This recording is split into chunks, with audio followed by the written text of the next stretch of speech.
1995년 8월 21일로 갑니다. 어떤 얘기 해주시겠습니까? 네, 1995년 8월 21일은 경기 여자 기술학원 방화 사건이 일어난 날입니다. 이 끔찍한 화재로 무려 37명이 사망하고 16명이 중경상을 입었는데요. 놀랍게도 이 화재의 원인은 방화였고 방화의 범인은 또 놀랍게도 바로 그 원생들이었습니다.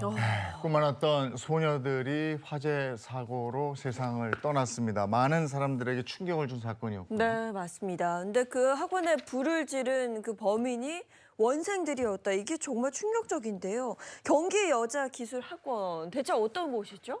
네, 경기도 용인군 구성면 마북리에 위치했던 경기여자기술학원은 가출 청소년이나 고아 등을 수용해서 직업훈련을 시켜주는 수용시설이었습니다.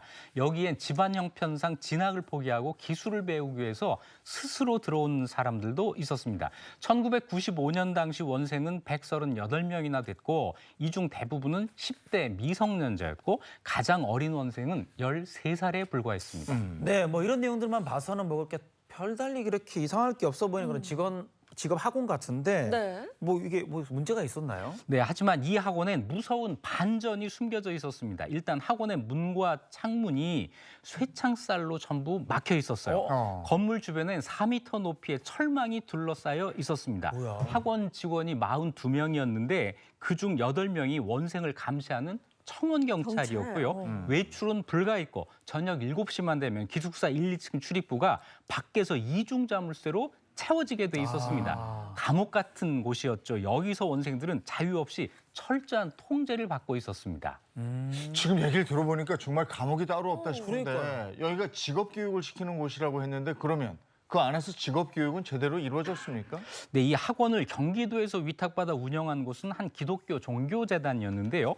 원생들은 강제로 기술과 상관없는 성경 공부를 해야 됐고 원생들이 원하는 공부는 미술, 글쓰기, 디자인, 컴퓨터 같은 것이었는데 옷재단하기, 자수 같은 시대에 뒤처지는 과목만 있었다고 합니다. TV 시청 금지됐고 간식도 없었고 게다가 당시 학원 운영 규칙을 보면 정신교육에 의한 인간 재생이라는 조항이 포함돼 있었는데 자 원생들은 수시로 폭언과 구타에 시달리면서 정신교육을 받았던 거예요. 심지어 한 원생은 친구를 보고 웃으면서 인사했다는 이유로 직원에게 가혹한 욕설과 구타를 당하기도 했습니다.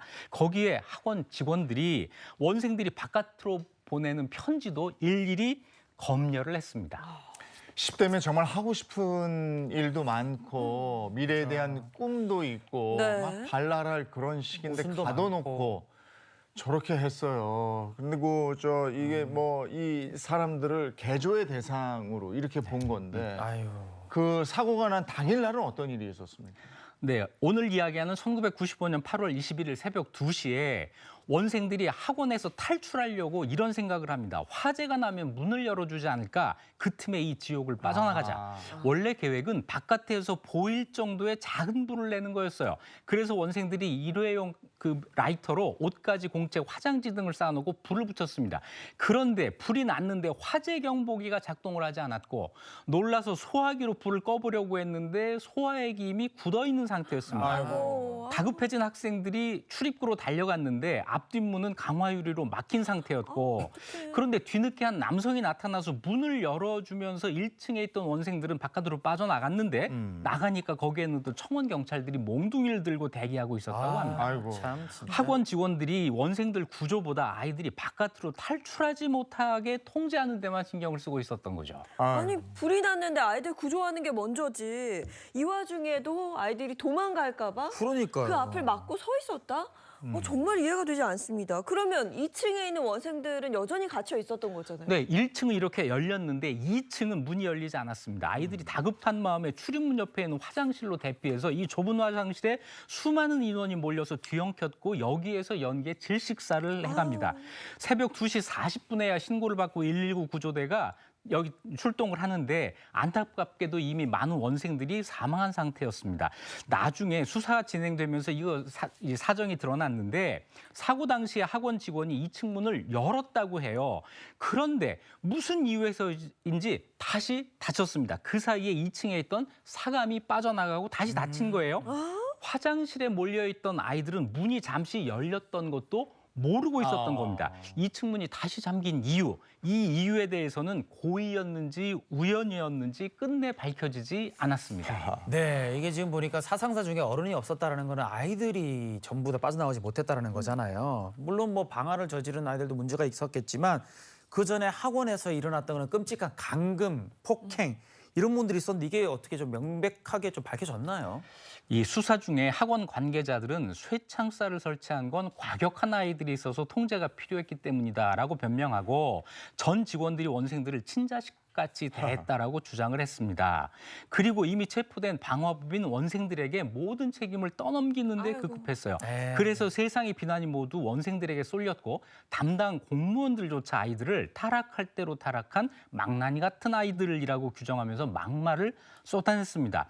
원생들이 왜 이렇게 무모한 일을 벌였는지에 대해서는 아무도 관심이 없었어요. 법정에 서게 된 어린 원생들은 친구를 죽인 죄책감에 눈물을 쏟았고요. 학원장과 직원들은 징역 1년에서 2년, 집행유예 3년 내외 가벼운 처벌을 받았고 방화범이 된 16명의 소녀 원생들은 형사처벌 대신 가정법원 소년부로 송치됐습니다. 한 번의 어리석은 방화가 돌이킬 수 없는 결과를 초래했지만 그 이전에 이 어린 원생들의 목소리를 우리 사회가 들어줬더라면 이런 비극은 미리 막을 수 있지 않았을까 생각해 봅니다. 정말 비극이네요. 정말 비극이에요. 예. 다시 되풀이돼서는 안 될 역사를 우리가 한번 봤고요. 네. 자, 다음 역사로 가보겠습니다.